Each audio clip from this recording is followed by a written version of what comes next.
Hi friends, I am scientist Gaurav Chaudhary and today we are study about ज्वार भाटा। English में बोले तो tides. ये जो टाइड उठते हैं समुद्र के आसपास के क्षेत्रों में ही आते हैं। टाइड में ज्वार भाटा। ज्वार भाटा क्या होता है? जो समुद्र का जो पानी होता है वो उछलता है, बहुत ऊंची ऊंची ऊंची उछाल मारता है या कभी कभी नीचे चला जाता है, उसी को बोलते हैं क्या? ज्वार या भाटा। ज्वार भाटा।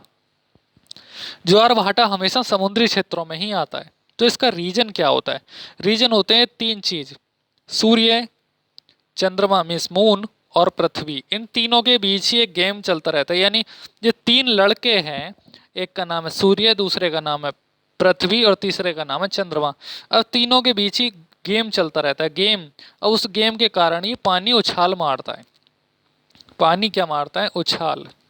ठीक है। अब हम आपको बताते हैं कैसे। अब ये क्या है? सूर्य। सूर्य से क्या निकलती हैं? किरणें। किरणें। तो सूर्य अपनी तरफ खींचने की कोशिश करता है सभी ग्रहों को। जैसे पृथ्वी है, ऐसे ही सूर्य के और भी तो ग्रह हैं, जैसे मंगल, बुध, बृहस्पति, ये सारे ग्रह सूर्य के हैं। तो ये सूर्य है, सूर्य के चारों तरफ ये चक्कर काटते हैं। तो सूर्य अपनी ग्रेविटी यानी गुरुत्वाकर्षण बल में इनको खींच के रखता है। सूर्य क्या करता है? इन पे लगाता है गुरुत्वाकर्षण बल यानी ग्रेविटेशनल फोर्स। तो सूर्य के कारण पृथ्वी पे कितना परसेंट गुरुत्वाकर्षण बल लगता है? 5%। और चंद्रमा के कारण, चंद्रमा भी कुछ बल लगाता है, तो चंद्रमा के कारण पृथ्वी पे कितना गुरुत्वाकर्षण लगता है? 11%। टोटल 5% सूर्य के कारण और 11% चंद्रमा के कारण। तो टोटल कितना गुरुत्वाकर्षण बल लगा? 16%। पृथ्वी पर हमेशा 16% बल लगता रहता है। तो आपने देखा होगा, समुद्र में भी ना जाओ तो आप नदी में पानी देखो तो इस तरीके से चलता है पानी। पानी हिलोर क्यों मारता रहता है? हमेशा उठता क्यों रहता है? उसका रीजन ही है कि ये सूर्य और चंद्रमा जो है ना, सूर्य और चंद्रमा पृथ्वी के पानी को अपनी तरफ खींचते रहते हैं। पृथ्वी के पानी को अपनी तरफ खींचते रहते हैं। अब ये जो पृथ्वी है, अब ये जो अर्थ है, इसकी चाल क्या है? इसकी चाल है, इधर होता है वेस्ट और इधर होता है ईस्ट और इधर होता है वेस्ट। तो सूर्य पृथ्वी को जो चाल है वो है एंटी क्लॉकवाइज। घड़ी कैसे घूमती है? क्लॉकवाइज। इस तरीके से घूमती है ना। जबकि जो पृथ्वी की चाल है वो है एंटी क्लॉकवाइज, यानी वेस्ट से ईस्ट की तरफ घूमती है, यानी पश्चिम से पूर्व की तरफ घूमती है।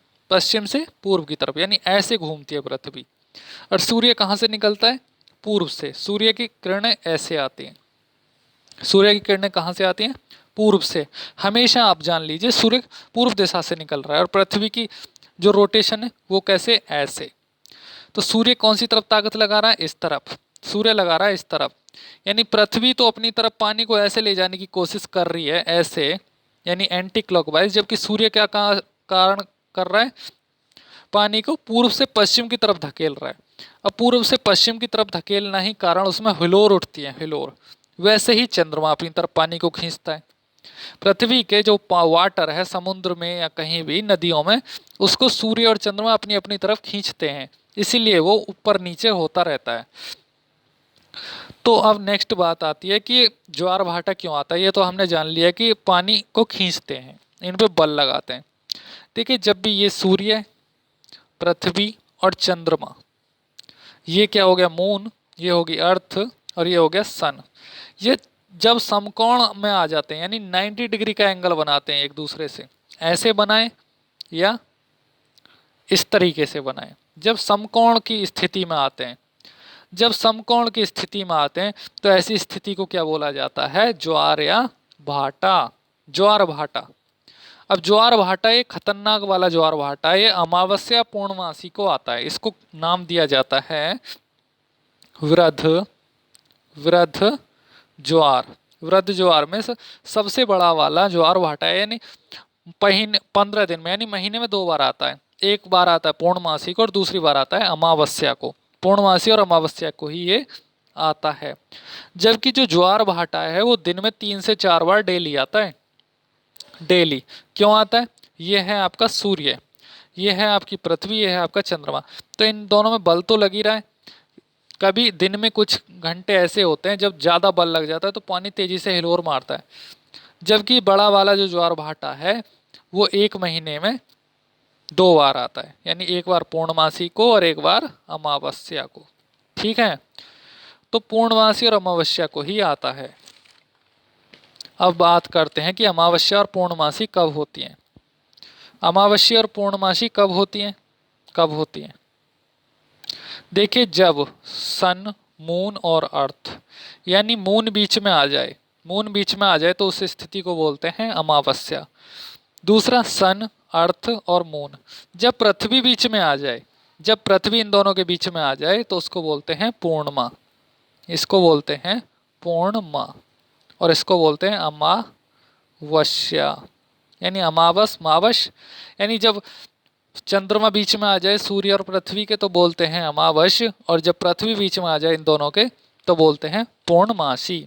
कभी भी ऐसा नहीं होता कि इन दोनों के बीच में सूर्य आ गया, पृथ्वी और चंद्रमा के, जिस दिन ऐसे आएगा उस दिन ब्रह्मांड नष्ट हो जाएगा, ठीक है ना, क्योंकि सूर्य एक पूरे ब्रह्मांड को संभालने वाला है, उसके आसपास ही तो सब घूम रहा है, और वो ही अपनी जगह छोड़ के इनके बीच में चला गया तो पूरा ब्रह्मांड नष्ट होने की कगार पे पहुंच जाएगा, यानी ग्रेविटेशनल फोर्स गड़बड़ा जाएगी पूरी ब्रह्मांड की। यानी ब्रह्मांड में केवल पृथ्वी ही थोड़ी नहीं है, पृथ्वी जैसे अन्य 8 ग्रह और हैं, और अन्य उल्का पिंड वगैरह को संभालता है, ठीक है। अब बात कर लेते हैं कि ज्वार भाटा तो हमने पढ़ लिया, ज्वार भाटा क्या होता है, इस पे बल क्यों लगता है, पानी क्यों हिलोर मारता है, ये सब पढ़ लिया। अब थोड़ा लूनर इलिप्स और सोलर इलिप्स यानी सूर्य ग्रहण और चंद्र ग्रहण पे भी चर्चा कर लेते हैं। देखिए, ये क्या है, सूर्य, ये क्या है आपका सन, सन, और ये है आपकी पृथ्वी यानी अर्थ, इसको बोलते हैं अर्थ। यानी पृथ्वी की सीधी सीधी किरणें किस पे पड़ती हैं, सूर्य की सीधी सीधी किरणें किस पे पड़ती हैं, पृथ्वी पे, पृथ्वी पे पड़नी चाहिए सीधी सीधी किरणें।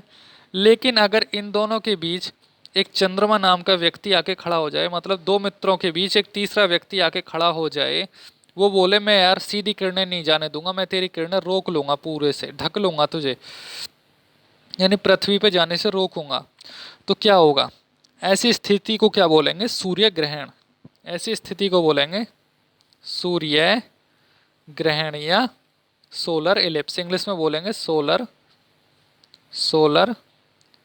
इलिप्स, सूर्य ग्रहण या सोलर इलिप्स। और ये हमेशा कब आता है, अमावस्या को, अमावस्या को, अमावस्या को, और दिन के समय होता है, यानी दिन के समय सूर्य की किरणों को चंद्रमा ढक लेता है पृथ्वी पर जाने से, इसीलिए इन दो मित्रों की दोस्ती में क्या लग जाता है, ग्रहण, यानी सूर्य और पृथ्वी की दोस्ती में क्या लग जाता है, ग्रहण। ये तीसरा जो व्यक्ति है ये बीच में आके खड़ा हो गया है। नेक्स्ट बात आती है चंद्र ग्रहण क्या होता है, चंद्र ग्रहण की बात कर लेते हैं। ये क्या है, सूर्य, नेक्स्ट क्या है, पृथ्वी, सूर्य, ये क्या है, चंद्रमा, चंद्रमा, और ये क्या है आपकी पृथ्वी। अब बीच में सूर्य और चंद्रमा के बीच में पृथ्वी आ जाए, सूर्य और चंद्रमा के, ये सूर्य और चंद्रमा की दोस्ती के बीच में अगर पृथ्वी आ जाए तो इसको क्या बोलते हैं हम, चंद्र ग्रहण, यानी सूर्य पे जाने से रोक दिया, सूर्य पे जाने से रोक दिया रोशनी को पृथ्वी ने, तो ऐसी स्थिति को क्या बोलते हैं हम, चंद्र ग्रहण। चंद्र ग्रहण हमेशा पूर्णमासी को आता है, पूर्णिमा को। और ये चंद्र ग्रहण जो है बहुत सालों में एक बार आता है, 6 से 7 साल में एक बार आता है, जबकि सूर्य ग्रहण हर वर्ष आता है। ये सूर्य ग्रहण और चंद्र ग्रहण एक वर्ष में 7 बार आ सकते हैं, जबकि ऐसा होता नहीं है, 1 से 2 बार ही आते हैं।